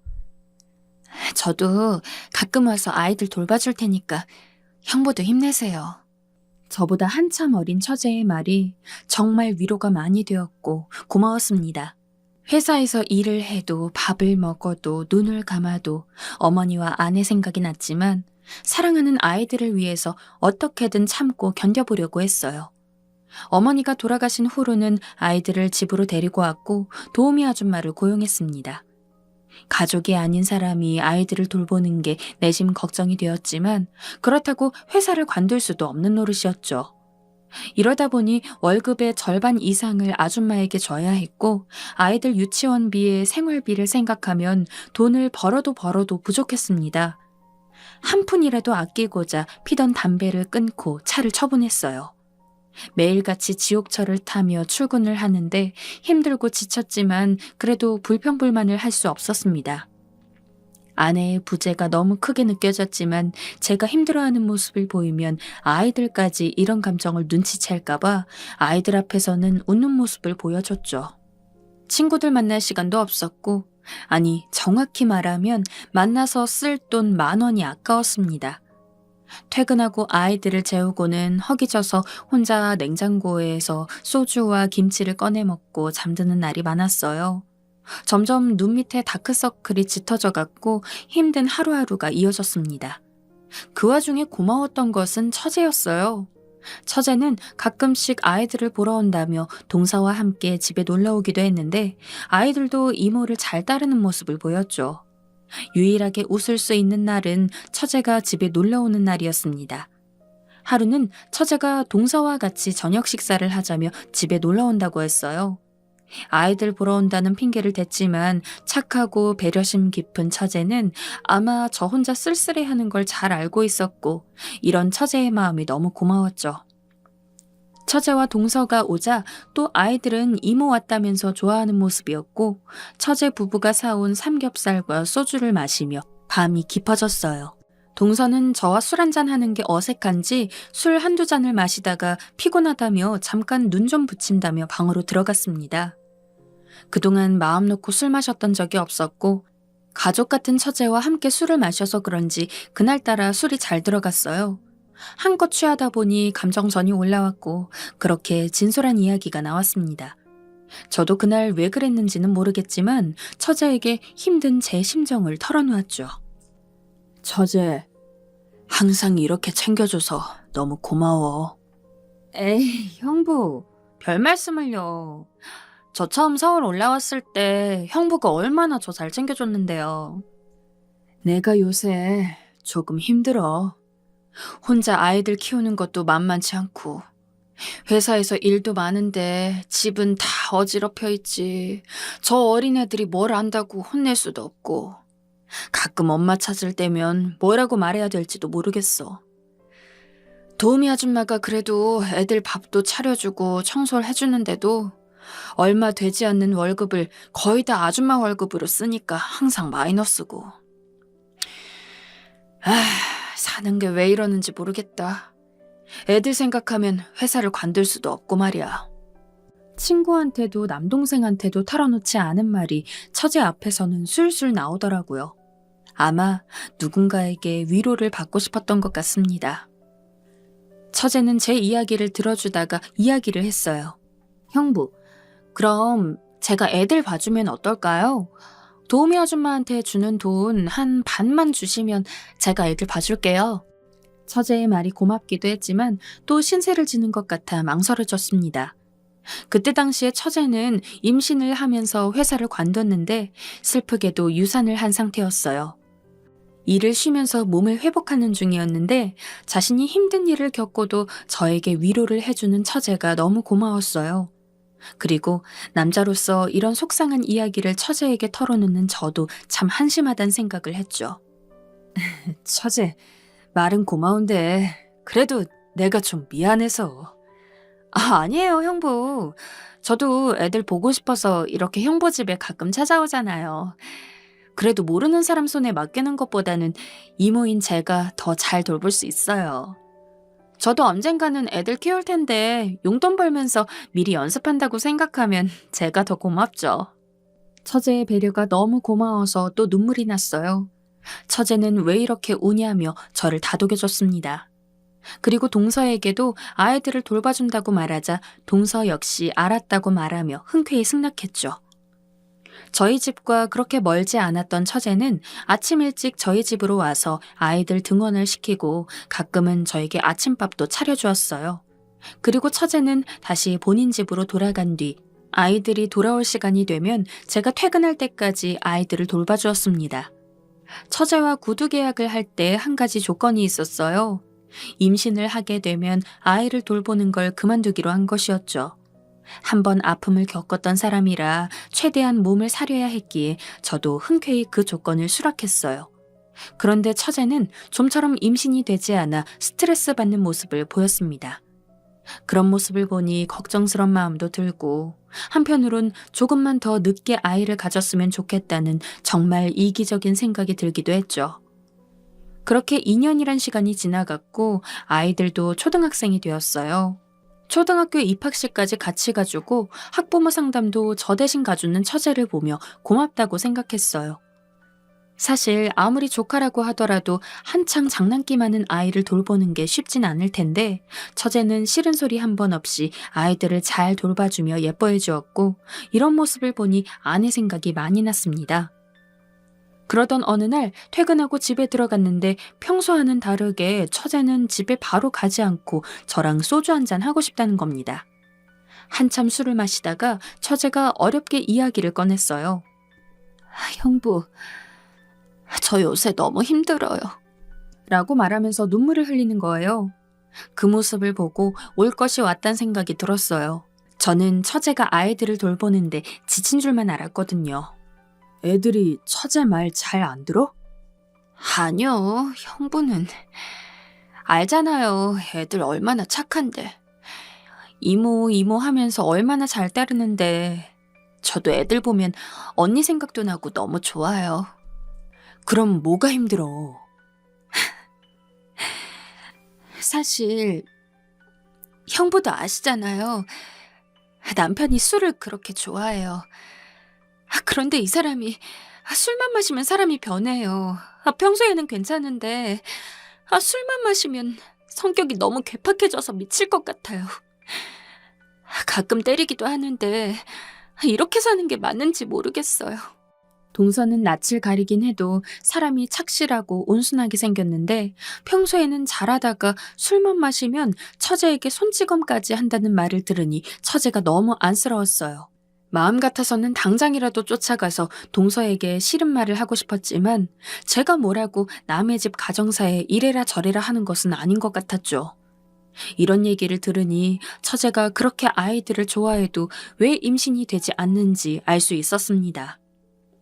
저에게는 가족과 다름없는 처제가 이렇게 힘들어하는 것을 보니 마음이 아팠어요.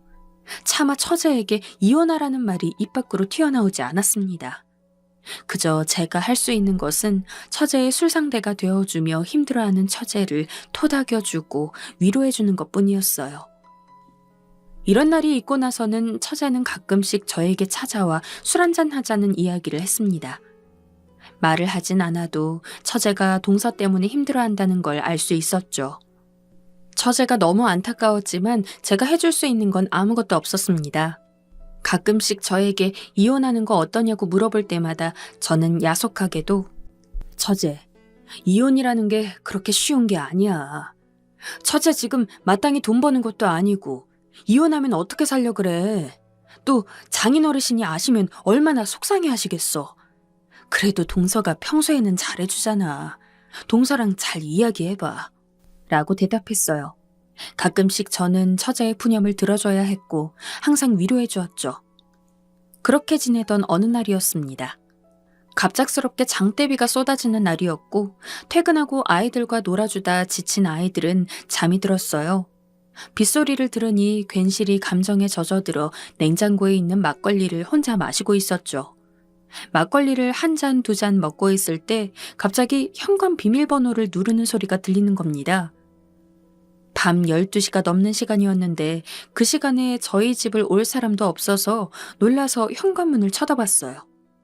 집으로 들어오는 사람은 다름 아닌 처제였고 우산도 없는지 비에 흠뻑 젖어 오들오들 떨고 있었어요. 처제, 이 시간에 웬일이야? 수건을 갖다 주며 물어봐도 처제는 대답을 하지 않고 한참 눈물만 흘렸습니다. 그 모습을 보니 아마 또 동서랑 한바탕 한 것 같았어요. 한쪽 볼이 시뻘개져 있었는데 동서가 술을 마시고 와서 손찌검한 것 같았어요. 그걸 보니 너무 화가 나더라고요. 처제는 화장실로 가서 샤워를 했고 저는 아내가 입던 옷을 갖다 주었어요. 샤워를 하며 감정이 그래도 진정되었는지 눈물을 흘리지 않았습니다. 처제는 동서와 싸우고 혼자 편의점에서 소주를 마시다가 집에 들어가기 싫어 무작정 저희 집으로 찾아왔다고 했어요. 평소와 다름없이 처제를 한참 위로해 주었죠. 처제, 알코올 중독 치료하는 데가 있다고 하더라. 처제가 말하기 힘들면 내가 동서한테 말해볼게. 그래도 동서가 나쁜 사람은 아니잖아. 형부, 전 진짜 형부 같은 사람이랑 결혼했어야 됐어요. 더 이상 못 살겠어요. 에이, 또 그런다. 이따가 비 그치면 내가 데려다 줄 테니까 같이 가자. 그러나 처제는 아무 말 없이 술만 들이키다가 나지막한 목소리로 말했어요. 형부, 사랑해요. 갑작스러운 처제의 고백에 너무 놀라 마시던 술잔을 떨어뜨렸습니다. 분위기상 절대 장난칠 분위기가 아니었기 때문에 저는 몹시 당황했어요. 처제 취했어. 내일 기억하면 어쩌라 그래. 아무리 친한 사이여도 그런 장난 치는 거 아니에요. 형부, 저 진심이에요. 사실 언니가 형부 처음 소개시켜줬을 때부터 좋았어요. 형부, 저 그냥 이혼하고 형부랑 같이 살면 안 될까요? 저 애들 누구보다 잘 키울 자신 있어요. 저는 울먹이며 말하는 처제에게 농담하지 말라고 애써 외면한 채 술만 연거푸 들이켰습니다. 그리고 화제를 전환하려 부단히 애를 썼죠. 하지만 처제는 계속 제가 좋다고 야단이었고 저는 우리 둘 사이에 이러면 안 된다고 처제를 말렸습니다. 하지만 그놈의 술이 웬 수라고. 처제와 저 둘 다 술이 잔뜩 취해서 정신을 차렸을 때 처제와 저는 이미 한 몸이 되어 있었어요. 다음 날 제가 실수했다는 걸 깨닫고 정말 미쳐버릴 것 같았습니다. 아무리 그래도 그렇지 여동생 같은 처제와 그 짓거리를 했다는 죄책감이 찾아왔죠. 그런데 다음 날 아침 일찍 집을 나간 처제는 이런 제 마음도 모르고 카톡 메시지를 보냈어요. 형부, 어제 제가 한 말 그리고 행동 모두 진심이었어요. 형부가 제 진심을 알아줬으면 좋겠어요. 처제가 보낸 메시지를 보고 지금까지 답장을 하지 않고 있는데 저도 처제가 싫지만은 않습니다. 이런 고민을 진지하게 하고 있는 제가 미친 것 같네요. 정말 그러면 안 되는 일이지만 만약이라는 말을 붙여가며 상상하는 제가 너무 싫습니다. 익명의 힘을 빌려 이렇게라도 사연글을 쓰면 답답함이 좀 풀릴까봐 적어보았네요. 정신 차려야겠죠?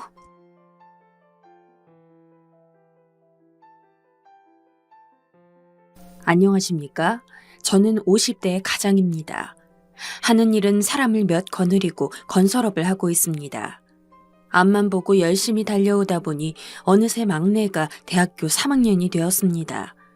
자식들을 모두 키워놓고 나니 문득 그동안 살아온 일도 생각나고 얼마 전에 참 인생이라는 게 뭔가 싶은 경험을 하고 나니 누구에게라도 이 일을 털어놓고 싶어서 이렇게 글을 남깁니다.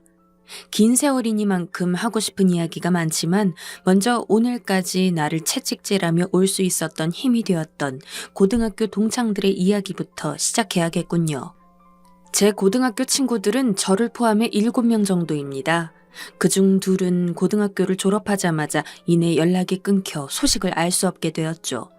아무튼 우리는 고등학교 내내 잠시도 떨어지지 않고 어울려 다녔습니다.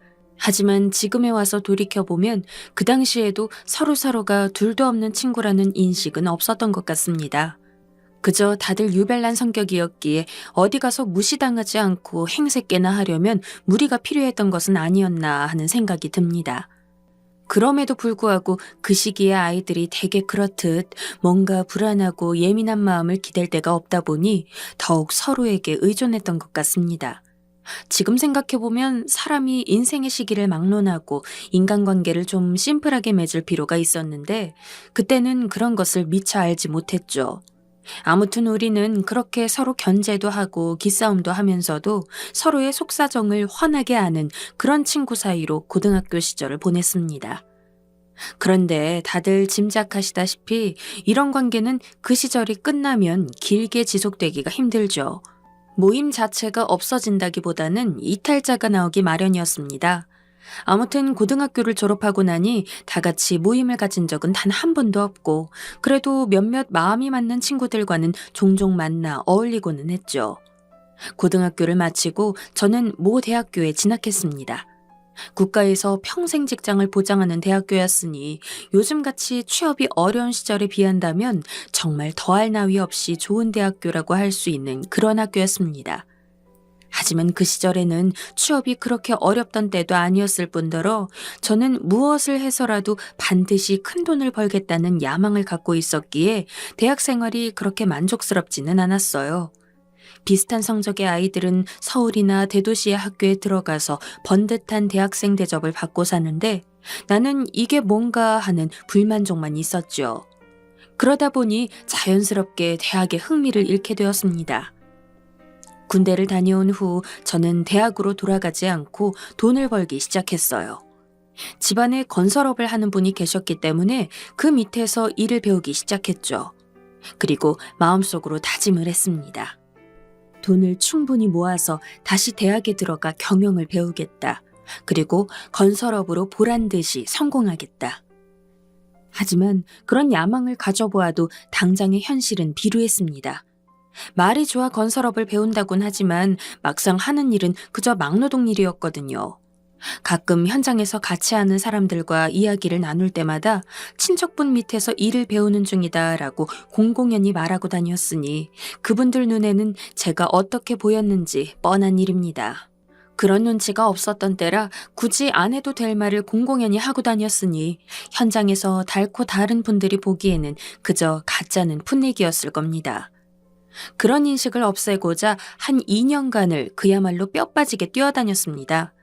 일을 마치고 나면 늘 발이 부어서 나중에는 발바닥이 딱딱하게 굳을 정도였지만 시작부터 인정받지 못하면 아무것도 할 수 없다고 생각했습니다.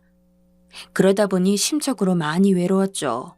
그래서 시간이 날 때마다 친구들을 많이 만나고 다녔어요. 대학 생활은 거의 안 하다시피 했으니 친구가 없었고 고등학교 친구들과 많이 어울렸습니다. 제가 돈을 제일 잘 버는 축이다 보니 만날 때마다 술값은 다 제가 냈죠. 허름한 안주 한 번 없이 만날 때마다 좋은 음식에 술을 샀습니다. 제 이야기를 잘 들어주는 친구들이 고마워서 제 나름에는 항상 좋은 음식을 대접했죠. 지금도 참 기가 막히긴 합니다만 제가 사람 마음이 참 어렵다고 생각하는 지점이 이 부분입니다. 저는 좋은 마음으로 하루가 멀다시피 모임을 가졌지만 그 웃고 떠들던 무리 중에 앙심을 품는 이가 있을 줄 누가 알았겠습니까? 좋은 마음으로 대접을 하면 좋게 여기는 이가 있는 한편 속으로 저놈이 돈 좀 번다고 돈 자랑하는구나. 나는 없어서 저놈 비위나 맞추고 있지만은 나중에 어디 두고 보자 하고 삐뚤게 생각하는 사람도 있더군요. 이 경험 덕분에 저는 돈을 써도 어떻게 써야 되는지를 뼈저리게 느꼈고 이후 오랫동안 배신감에 치를 떨어야 했습니다. 그리고 제가 이 사연을 드리는 이유이기도 합니다. 그 무리 중에 상민이란 친구가 있었습니다. 고등학교 때부터 뭐랄까 이상한 피해의식이 있던 친구라고 할까요? 늘 본인의 집안이 불우하다고 말하고 다녔고 자기가 처한 상황에 회의적인 말만 늘어놓던 친구였죠. 녀석의 집안이 풍족하지 못한 건 맞았지만 우리가 짐작하기로는 본인 말처럼 그렇게까지 답이 없는 상황은 아니었는데 이상한 콤플렉스가 있는 친구였어요. 제가 술을 살 때도 항상 과장되게 인사치레를 했습니다. 내가 지금은 학생이지만 나중에 돈을 벌게 되면 네가 잘해줬던 건 꼭 잊지 않고 은혜를 갚겠다라고 몇 번이나 말하곤 했죠. 하지만 어느 순간부터 저는 눈치를 챘습니다. 이 녀석은 나를 만나러 나올 때만 늘 빈지갑으로 나온다는 것을요. 그리고 본인 말처럼 그렇게 가난한 처지도 아니라는 것을 알아차렸습니다. 그걸 알게 된 이후부터 하는 짓이 점점 눈에 거슬렸지만 특별히 내색하지 않고 그저 약간의 거리만 두었을 뿐입니다. 언젠가는 한번 망신을 줄까 하는 생각도 들었지만 그때나 지금이나 저는 입이 무거운 것이 곧 인품이라고 생각했기 때문에 아무에게도 그런 행실을 이야기하지 않았습니다. 그러던 중 제 신변에 큰 변화가 생겼습니다. 제가 일하고 있던 친척분의 회사의 경영이 어려워졌기 때문입니다. 그분이야 상당한 자본가였기 때문에 이후 큰 어려움 없이 재기할 수 있었습니다마는 그때 저는 그야말로 당장의 생활이 어렵게 된 것이었죠. 제가 참 큰 실수를 했다 싶었던 것은 이 부분입니다. 아무리 어려운 일이 있어도 혼자 잘 참고 이겨내야 했는데 그저 위로받고 싶은 마음에 친구들에게 상황을 이야기하고 다녔던 거죠. 당시 20대 후반으로 접어드는 나이였기에 친구들은 점차 사회로 진출하던 시기였으니 그런 제 상황이 이해도 되지 않았을 겁니다. 무엇보다도 통탄할 일은 아마 이 이야기를 들으시는 분들께서도 짐작하시겠지만 제가 어려울 때 진정 위로해주는 사람은 많지 않다는 사실이고 무관심하거나 어떤 이유로든 고소해하는 인간들이 있다는 사실이죠. 바로 상민이가 그런 인간이었습니다. 그 즈음 저는 이상하게도 친구들 무리로부터 소외되는 느낌을 받았어요. 저는 제가 힘든 소리를 자주 하고 다니니까 친구들이 부담스러워하나 보다 싶어 말과 행동을 조심하곤 했죠. 그러던 어느 날 한 친구의 결혼식 뒤풀이 자리에서 저는 모든 이유를 알 수 있었습니다. 저녁 늦게까지 계속된 술자리가 슬슬 파할 무렵 일이 바쁜 친구들은 모두 돌아가고 상민이 녀석과 나만 남아 담소를 나누고 있었습니다. 저는 간만에 좋은 모임을 가져 기분이 한껏 즐거워져서 웃으며 그간 속내를 털어놓았죠. 아직 몇 살 되지도 않았는데 사는 게 참 맘 같진 않아.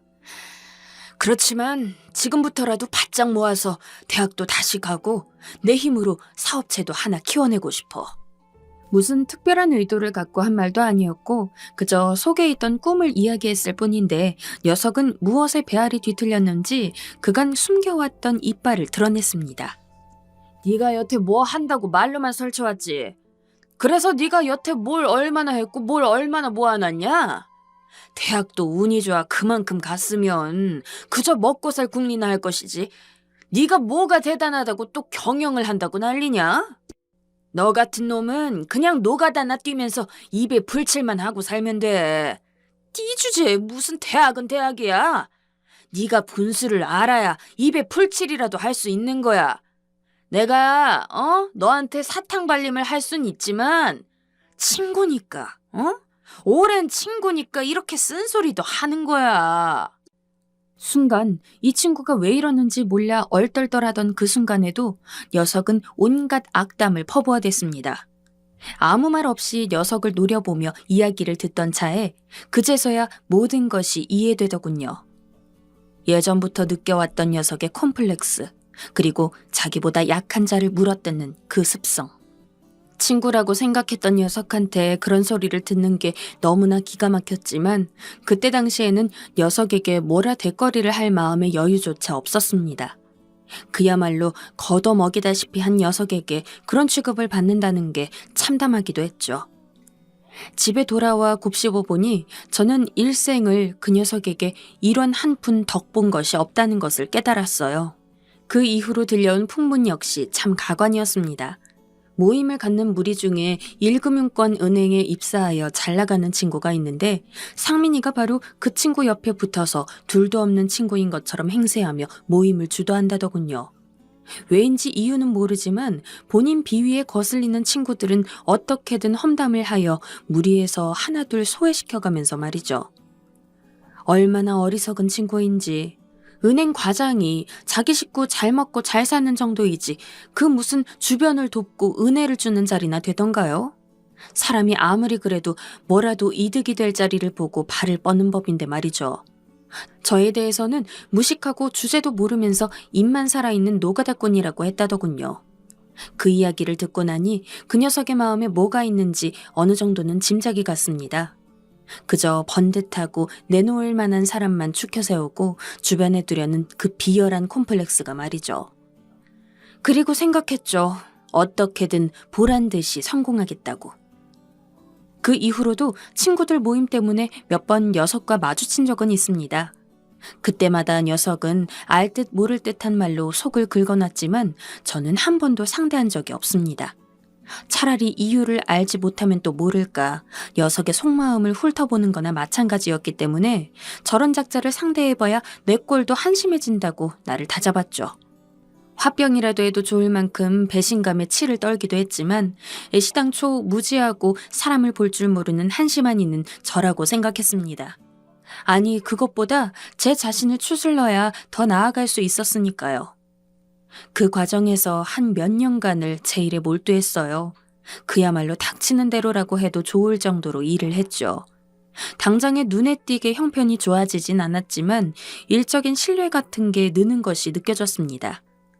그러는 사이에 좋은 아내를 만나 결혼을 하고 아이들을 낳았죠. 지금도 아이들을 키울 때를 잊지 못합니다. 애들이 초등학교에 들어가서도 계속 원룸 생활을 했으니까요. 겨우 모은 돈으로 친척들과 함께 사업을 하다가 경제사범으로 총대를 메고 1년간 징역살이를 한 적도 있었습니다. 그 속에서 깨달았습니다. 독해져야 한다. 이제는 수단과 방법을 가리지 말아야겠다. 그저 사람 좋고 열심히만 하면 길이 열릴 것이라는 제 순진한 믿음은 어느 순간부터 사라지고 일적인 자리에서 만만하게 보이지 않는 것만이 사는 길이라는 태도로 일에 임했습니다. 다행히 제가 책임을 지고 죄를 받은 덕에 여유자금을 받을 수 있었고 그것은 제 사업의 전환점이 되었죠. 그간 믿고 살았던 신념들은 아무짝에도 쓸모없었다고 해도 좋을 정도로 목표는 오직 일이었고 그 과정에서 조금이라도 거슬리는 일에는 짐승처럼 맞서 싸웠습니다. 그러고 나니 거칠고 유별나던 현장 사람들도 점차 제 말에 순종했어요. 원룸 생활에서 벗어나고 제 사업이 점차 자리를 잡아가던 어느 무렵에 문득 거울을 보니 삭막하고 매서운 눈빛으로 쏘아보는 중년 남자가 되어 있더군요. 일에서뿐만 아니라 생활의 모든 면에서 독한 사람이 되어갔습니다. 세상이 나에게 맞추도록 하는 일은 의외로 간단했습니다. 사소한 쟁점이라도 물고 늘어져 맞서 싸우면 되었으니까요. 가끔은 스스로 억지를 부리고 있다는 생각이 들 때도 있었지만 그래도 결과는 항상 저에게 유리한 방향으로 흘렀습니다. 일례를 하나 들어보겠습니다. 아내로부터 아이가 학교에서 괴롭힘을 당하고 있다는 말을 듣고는 그날로 학교로 달려가 가해 학생의 부모를 모두 부르라고 난리쳤어요. 상대방 부모와 대면한 자리에서 내가 돈을 줄 테니 우리 애가 맞은 만큼 당신들이 맞겠느냐. 다른 사과는 입에서 꺼내지도 말라고 으름장을 놓았죠. 아내는 질겁을 했지만 그 이후로 제 아이가 괴롭힘을 당하는 일은 없었어요. 폭군 같은 가장이었지만 아이는 내심 그런 아빠를 든든하게 여기는 눈치더군요. 그리고 저는 그것이 남자만의 해결 방법이라고 자부했었죠. 그렇게 세월을 보내고 나니 비록 노가다꾼일 망정 번듯한 사업가가 되었습니다. 주식회사를 설립하고 전원부지에서 드라마에서나 나올 법한 주택을 지었습니다. 그 무렵에는 돈을 버는 일에도 이미 호가 나서 다양한 사업에 손을 댔어요. 잘 모르는 사업 분야에도 거침없이 뛰어들었습니다. 제가 가진 원칙은 오직 하나. 경쟁업체에 비해 압도적인 규모와 서비스, 이를 바탕으로 상권을 잠식하는 것이었죠. 그 과정에서 욕도 많이 먹었지만 이미 이 지역에서 알만한 사람은 모두 아는 사업가로 발돋움했습니다. 비록 풍채 좋고 점잖은 사업가의 모습은 아니었지만 이미 그런 것은 문제가 아니었죠. 깡마르고 매섭게 생긴 노가다꾼이라 할지라도 주변과 세상이 내 뜻, 내 의도대로 굴러가는 것. 이것이 돈보다 더 무서운 중독을 안겨줍니다.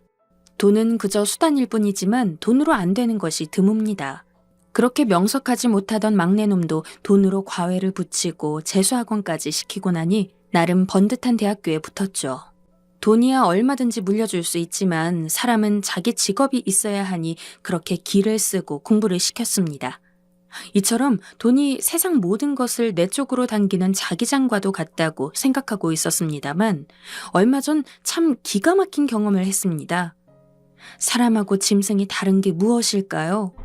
짐승이야 살기 위해 무슨 일이든지 합니다만 그래도 사람은 얼어 죽을지언정 가오라는 게 있고 그래서 누울 자리를 보고 발 뻗는다는 말도 있죠. 만일 그렇지 않은 인간이 있다면 사람도 한낱 짐승일 뿐이라서 그런 것일까요? 아니면 그냥 그놈이 짐승보다 못한 놈일까요? 얼마 전 사업장에 웬 손님이 찾아왔습니다. 근 20년 만에 나타난 상민이었죠. 아마 그 순간에 누군가 제 표정을 봤다면 벌레 씹은 표정이라고 했을 겁니다. 그만큼 젊은 날의 올부는 깊은 한으로 남는 법이죠. 하지만 이내 영문이 궁금하기도 했습니다.